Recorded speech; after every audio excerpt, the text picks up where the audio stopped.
नमस्कार मित्रांनो, अस्सल हाताची चव या मराठी यूट्यूब चॅनलमध्ये तुम्हा सर्वांचे स्वागत आहे। तर आजच्या व्हिडिओमध्ये आपण बघणार आहोत चमचमीत अशी शेवभाजी।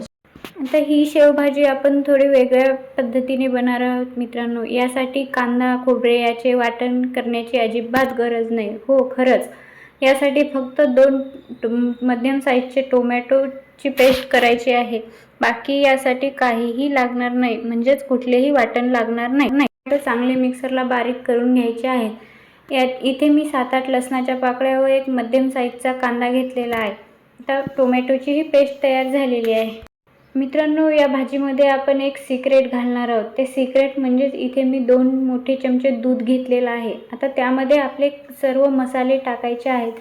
लाल तिखट, चवीनुसार लाल तिखट, थोडीशी हळद आणि कांदा लसूण मसाला व गरम मसाला। आता शेवभाजी मसाला असेल तर तेही टाकू शकता। मित्रांनो, या भाजीचे सिक्रेटच हे आहे दूध। दुधामुळे खरंच दाटसरपणा येतो। ही तुम्ही कोणत्याही ग्रेव्हीच्या भाजीमध्ये करून बघा। म्हणजे कुठलीही ग्रेव्ही करायची असेल तर तुम्ही कुठलेही वाटण न करता हे दुधामध्ये मसाले टाकून करू शकता। यामुळे चवही चांगली येते आणि ग्रेव्हीला असा दाटसरपणा येतो। आता हे तयार झालेले आहे। आता कढईमध्ये 2 मोठे चमचे तेल घ्यायचं आहे। तेल शेवभाजी करायची तर तेल थोडे जास्तच घ्या, म्हणजे त्याला चमचमीतपणा येतो। तर यामध्ये 1 चम्मच मोहरी घालायची आहे। मोहरी चांगली तडतडली की यामध्ये 1 चम्मच जिरे घालायचे आहे। आता आपण जो कांदा घेतला होता तो एकदम बारीक कापून घ्यायचा आहे व तो लालसर असा सोनेरी होईपर्यंत भाजायचा आहे। मित्रांनो, माझा एक सल्ला आहे की कांदा असा खूप लालसर किंवा करपेपर्यंत नाही भाजायचा, फक्त सोनेरी होईपर्यंतच भाजायचा। त्याचा वास गेला की कांदा चवीला छान लागतो। एकदम जास्त भाजला की त्याची चव बिघडते, म्हणून कांदा असा सोनेरी होईपर्यंतच तेलामध्ये परतायचा। आता यामध्ये आपण लसणाचं पेस्ट घालूया। ही चांगली परतून घ्यायची। लसणाची पेस्ट अगोदरही टाकू शकता, पण लसणाची पेस्ट अगोदर टाकली तर करपते, म्हणून मी कांदा परतल्याच्या नंतरच लसणाची पेस्ट टाकते।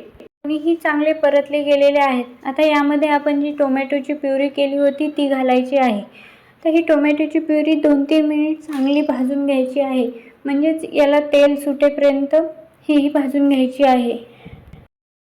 मित्रांनो, या प्रकारे तुम्ही एकदा शेवभाजी करून बघा, तुम्हाला नक्की आवडेल व ही बनवायलाही खूप सोपी आहे। आता बघू शकता आपल्या ग्रेव्हीला चांगलं तेल सुटलेलं आहे, म्हणजेच टोमॅटो चांगला परतला आहे। आता आपण जे दूध तयार केलं होतं म्हणजे मसाले घालून, ते दूध यामध्ये टाकायचं आहे। हेही 2-3 मिनिट चांगले परतायचे आहे, म्हणजे तेल सुटेपर्यंत परतून घ्यायचे आहे। मित्रांनो, तुम्हाला माझे व्हिडिओ आवडत असतील तर प्लीज लाईक शेअर कमेंट करत जा। आणि हो, कमेंट करूनही सांगत जा की रेसिपी कशा झाल्या आहेत किंवा रेसिपीमध्ये काही बदल हवे आहेत। तुम्हाला कुठल्या रेसिपी बघायला आवडतात तेही नक्की सांगत जा, म्हणजे मी त्या प्रकारे रेसिपी बनवत जाईल। आता बघू शकता आपली ग्रेव्ही चांगली दाटसर झालेली आहे, तेलही चांगले सुटले आहे, म्हणजे आपले मसालेही चांगले भाजून झालेले आहेत। आता तुम्हाला जेवढी लागते तेवढी शेव यामध्ये घालून घ्या। शेव थोडी कमी घालायची, म्हणजे शेव जर डायरेक्ट जेवायला बसणार असाल तरच सगळी टाकून घ्यायची, नाहीतर थोडी ठेवायची वरतून घ्यायसाठी। आता ही 1-2 मिनिट चांगली परतवायची।